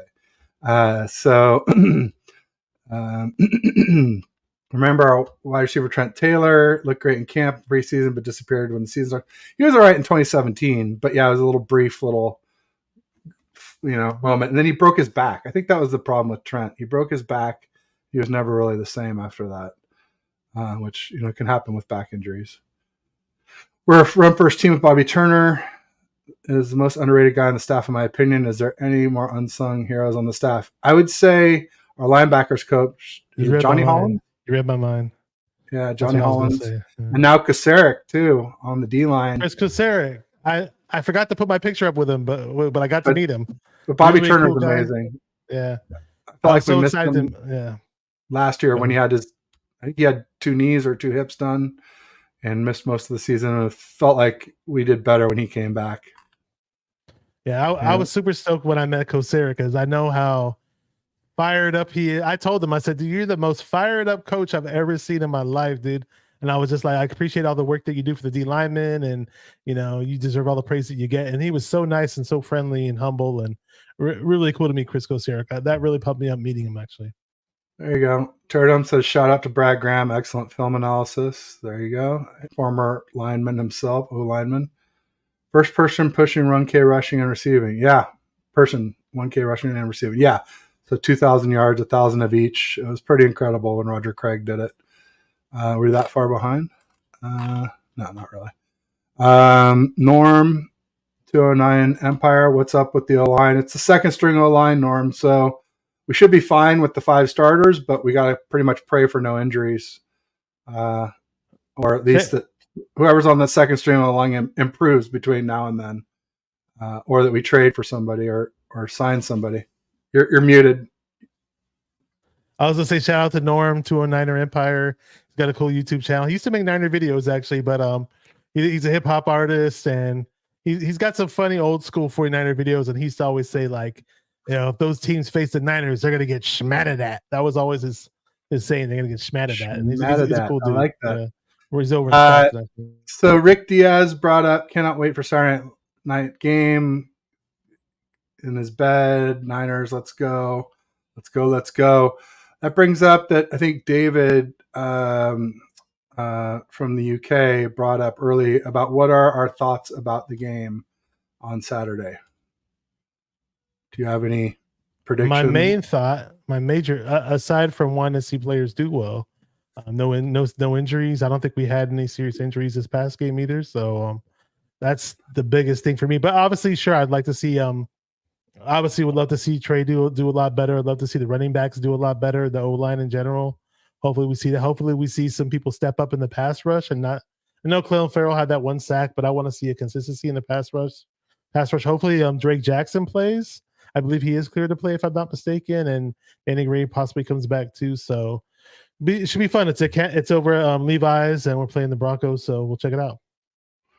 There you go. Granted Big asked, did Kyle ever say why so many pass attempts? That means for Lance, why he had 20 pass attempts and 8 runs. I didn't hear the presser today, so I'm not sure if he addressed that or not. Doesn't seem like something Kyle would do. I'll just say that. Yeah, usually he doesn't talk about those things about how many, unless somebody really, really presses him for it, so to speak. And this is funny. I want to bring this up again because I brought it up on Aaron's channel and I've been bringing it up on Twitter. And so I'll say this. Somebody was going around on Twitter saying that the whole content creator community of the 49ers, all they do is what Grant tells them to do. And they're doing everything for likes and clicks or whatever crap like that. I don't know. And at the end of the day, I never met Grant before. I talked to him one time on the show. I called him on the show before I even had my channel. I called him once on the show. I gather information from multiple people. If I'm not physically at a practice or whatever, I will see what Grant says along with a whole bunch of other people too. And I'll gather my own conclusion from multiple sources. And it's, it's like, I'm not, I don't hate Grant like everybody else does, but I'm not the hugest Grant supporter. I'm kind of in the, I think Grant's okay. He's awesome at what he does. I give him credit for what he does. He's very successful for what he does. But I'm not going to sit there and look to everything that he says and have me take that as gospel and then only spit out what Grant says. No, I'm my own person. I've been watching football longer than Grant's been alive, probably. So for people to say that we're just all suck ups to Grant Cohn, it's like, no, we're not. But at the end of the day is, if they complain about him so damn much, why are they watching his show? Why are they dropping super chats on his channel? Why, you guys are feeding into his friends, and you guys give him all the views and all the subscribers, and you guys are following his content. So guess what? He must be doing something right. So anyways, anybody out there who's doing the content creator hustle, I'm okay with them. I'm fine with them. But at the end of the day, I'm my own person. I do my own stuff. So same with me. I've been seeing myself added a lot with Grant by the Lance haters.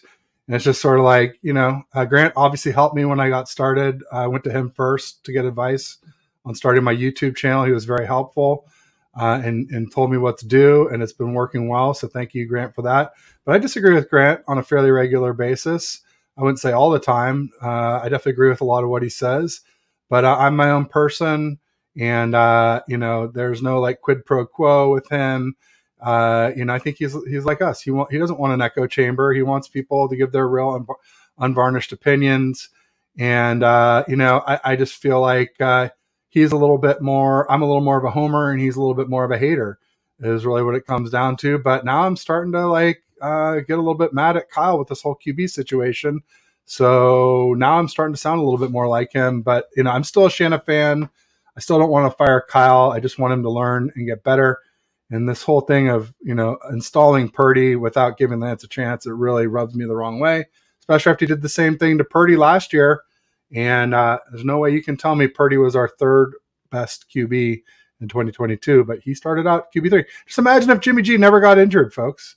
Jimmy G never goes down. Like, where are we now? We're probably still stuck with him, So my thing I forgot to mention about Grant really quick. At least if you can hate Grant all you want and say he's this evil cancer that's causing all the content creators to say bad things about the stuff they don't want to hear.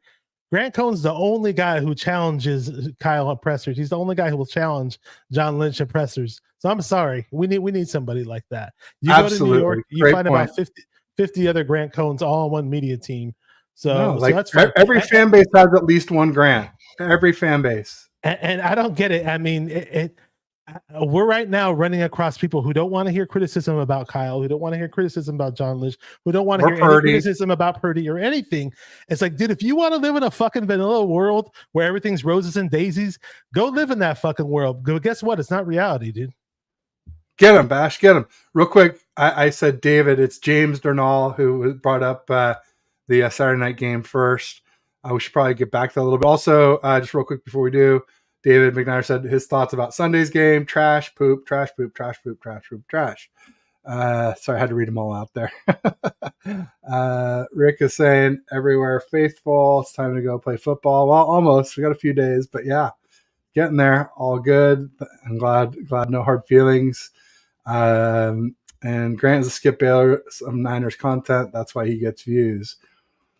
I don't know. I don't think that's a really fair comparison. Skip Bayless is wrong most of the time. I say Skip say less, but I guess if you don't like what Grant has to say, everybody has their own opinion. I'm not going to tell you what to think. No, I think Grant's a lot better. But Grant's definitely better than Skip Bayless. When you hear Grant, he knows football. And that's for somebody who hasn't even played. He never touched a football. I played football, and I respect what he has to say about the game because I hear him, and I'm like, okay, this guy actually knows his football. James says, yeah, we need yin to the yang. I like to say Fox News to the CNN for American politics. With like him and Lombardi. Lombardi is like kind of a homer. Grant's kind of a hater. When they both talk, you listen to both, and you draw that invisible line down the middle. That's probably closer to where the truth is. It's probably where you find Bash and I more often than not. Not in the black and white, but in the shades of gray is often where the truth is found. Nuance, context. We got Brooks Anderson in the chat. Official BNA music. If the team did what we were supposed to do, then there wouldn't be room for contrarians. Guys like you guys don't buy into the team's talking points. No, I mean, I do if they're right. I mean, I did when Kyle said that 2 of the sacks weren't Lance's fault because I had already said it. And I had all these people coming at me, all these yo-yos I've never seen before. Like, oh, he shouldn't have done it at his feet, or he should have thrown it behind him. He should have thrown it with anticipation. And I'm like, dude, his back foot just hit the ground, man. You don't throw it out when you're backpedaling. Unless you're freaking maybe Josh Allen. I mean, give me a freaking break. The expectations of Lance to be Superman is just ridiculous. I swear, man. People are out of their freaking minds. He should have gone with anticipation. Oh, just. Then I post that Kyle said that it wasn't Lance's fault. And then they're arguing with that. I'm like, go argue with Kyle. And they're like, oh, well, you believe Kyle when you want, you don't when you don't. I'm like, yeah, I do. Exactly. When I say it and a bunch of other people say it before Kyle says it, then I believe Kyle. If I'm saying it's not true and a bunch of people I trust say it's not true and Kyle says, the yang, the yin, whatever, then I'm not buying Kyle. When it comes to QBs, I have a lot of distrust for Kyle. That's what happens when you pick Mahomes. I'm telling you, man. Pass on Mahomes for Cousins. You pass on Brady for Jimmy, and you don't get Stafford, and you call Purdy QB3 and you like say Hoyer can do it.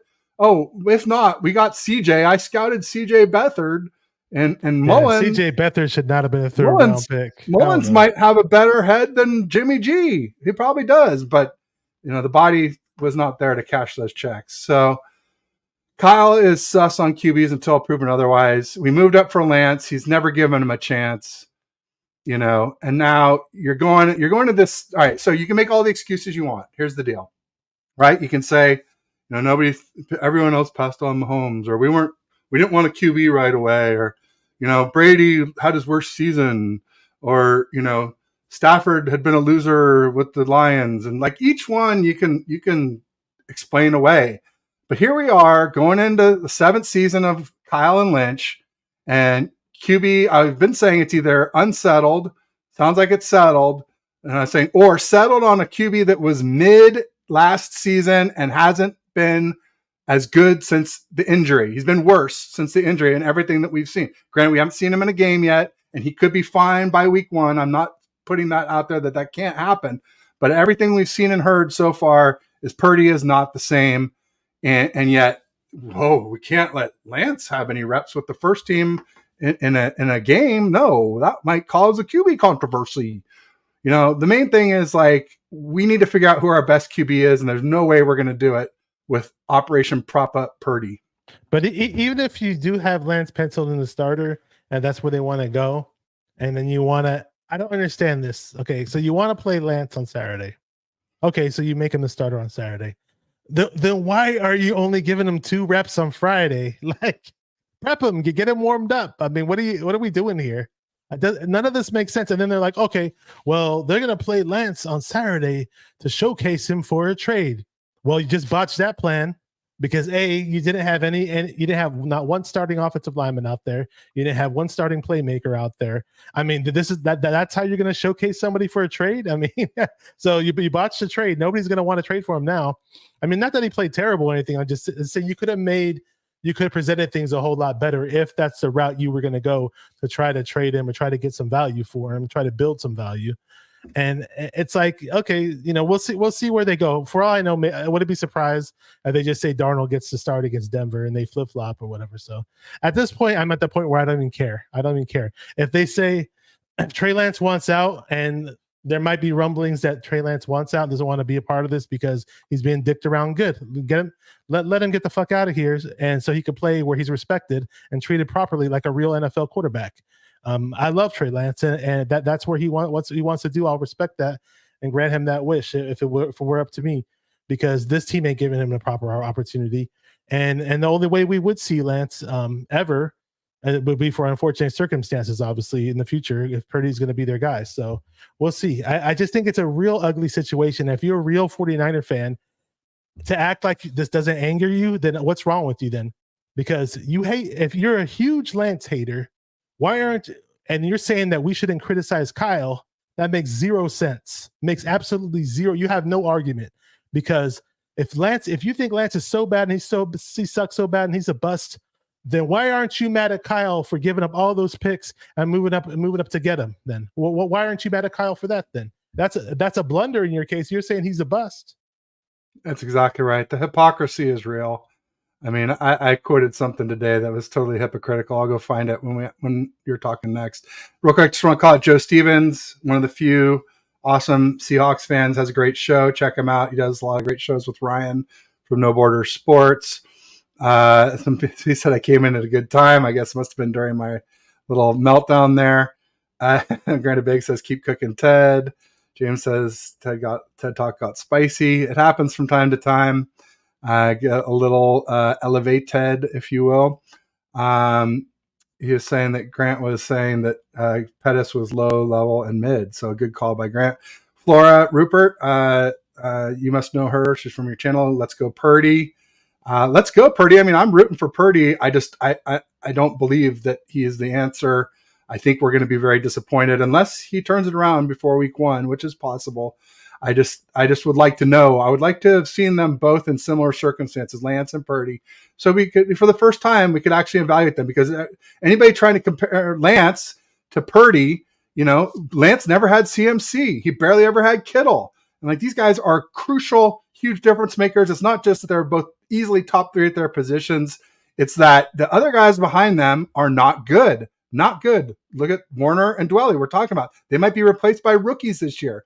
Elijah Mitchell hurt all the time. See, Mason we like sort of, but we've barely seen him. He was a rookie. Kyle didn't trust him, and TDP straight up has been a bust so far. And he looked good in camp, and I saw a little bit during the game, other than the blocking. But yeah, I mean, I think he's still 4th on the depth chart. So great 3rd round pick, guys. It's still up in the air to prove that Kyle can draft a running back. That you do have that. I want TDP to succeed, though. I do want him to succeed, but so far we haven't seen. Well, Mitchell was a good running back that he drafted, but he gets hurt all the time. That's the unfortunate thing. Rich has a good spin on prop up Purdy. I was talking about propping him up to be QB1, and Rich is saying he's got a prop bet. Sounds like he'll play all 20 games. The Niners will win the Super Bowl. Yee! Thanks, Oh, you Rich. I did it love good it. this time. Great meeting Rich at training camp. That was the unfortunate thing. I didn't get to meet Rich, man. That kind of, it's all right. Yeah, I I wanted mean, you to got to meet all those players, but dude, I got to meet Rich. So exactly. Yeah. It's funny. Joe loved the rant. Thanks. Yeah, every now and Thank you, then. Joe. Aaron and Raj have been urging me to bring more of that timeline Teddy to the show. It's not, I can't. It's not sustainable. I'm not going to do it for a whole show. But every now, when I'm talking about those things that upset me, then yeah, I can get a little bit of rage going, a little bit of fire, a little bit of spice, if you will. Let me find if I can find that. I'd rather be in the boat. I don't know, in this weird dreamland that these other guys are in who don't want to criticize Kyle. I'd rather be in that happy state of mind, but I'm not right now. It's just I live in the world of reality. No, only if Kyle earns it. You're not going to be in it just to be in it. We're going to be in it because Kyle's earned it because he got the QB situation right. So hopefully, if Purdy starts, hopefully he's our franchise QB. If not, hopefully Lance comes in and he is. But either way, I think we're going to need it. So I quote tweeted this thing. It was myself, but it was in a conversation. Sometimes in a conversation, I'll say something. And basically, so, we were talking about,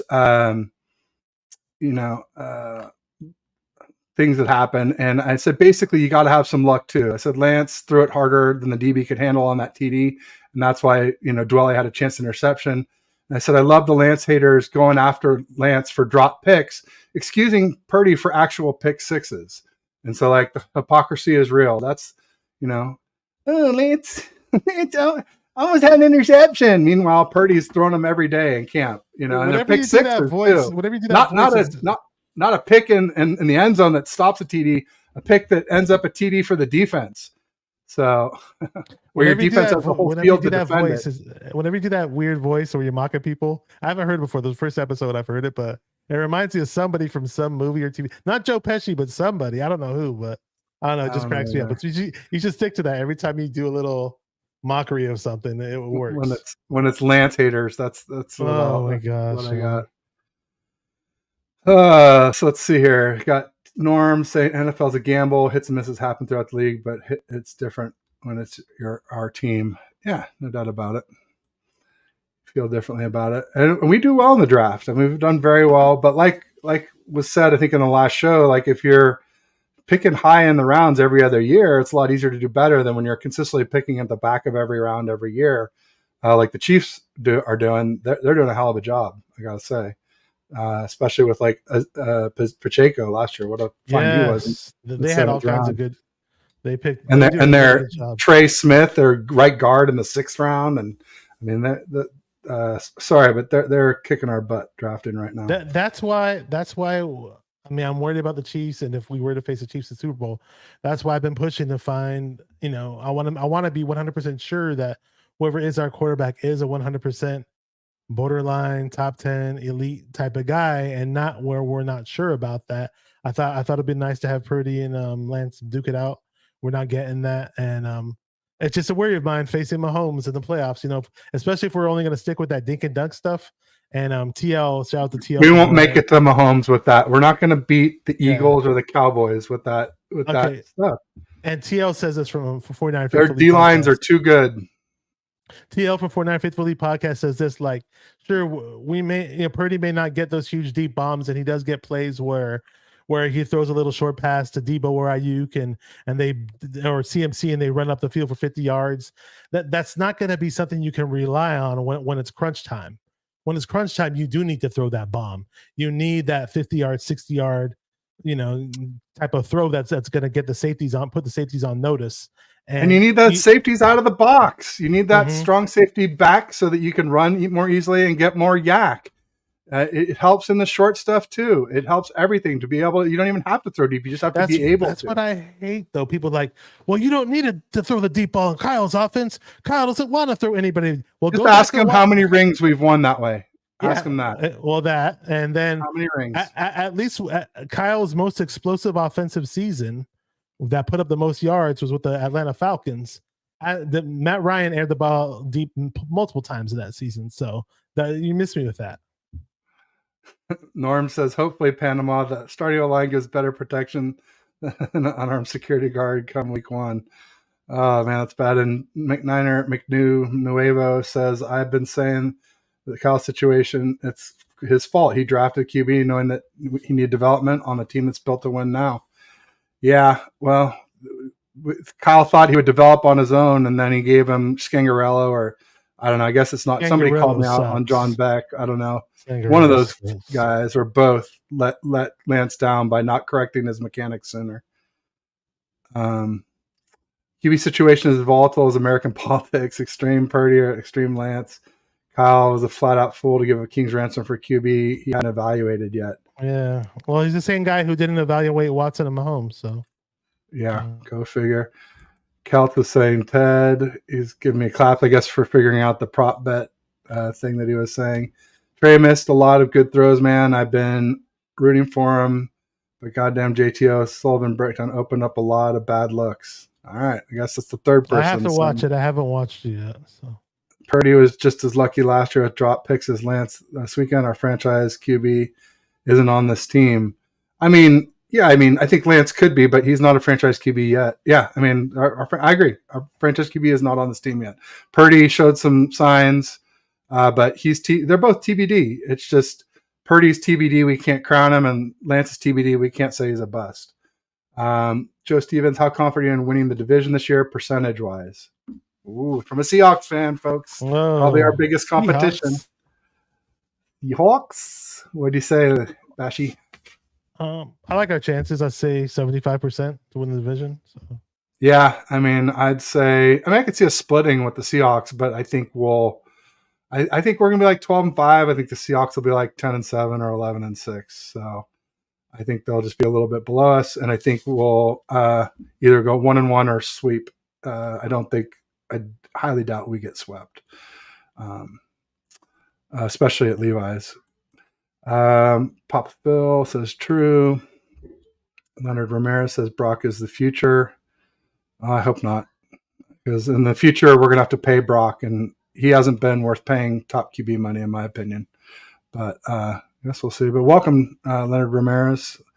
Papa Phil says Trey took the team downfield 80 yards in 24 seconds. But yeah, towards the end of the game or the end of the half, Lance did well for sure, but nobody wants to talk about that. But nonetheless, he also did throw a drop pick during that time too. So if we're being fair, when he wasn't under pressure either, there was a good pocket for him. So that was a little disheartening to me. Yes, I just finished watching JT's breakdown. So Panama. So we got 4 or 5 folks. This is must-watch stuff here, folks. I'll have to watch it this evening before I go to bed, maybe. Red Eye. Welcome, Red Eye. I was right from day one and weeks before the draft. Bye, Lance. Imagine that 4 good players and Niners gave up for this kid 3 firsts and a second. Tristan Wirfs. No, Tristan Wirfs was a different draft. That was Tristan the year before. Was the same draft. 2020. It was in the Kinlaw. That's Kinlaw. Yeah, and it wasn't 3. It was 3 firsts and a third, not a second. Could have had him, but Lance isn't going anywhere. Or if he does, it's a huge mistake. Kyle's made enough mistakes. He's making another mistake, not giving him a chance.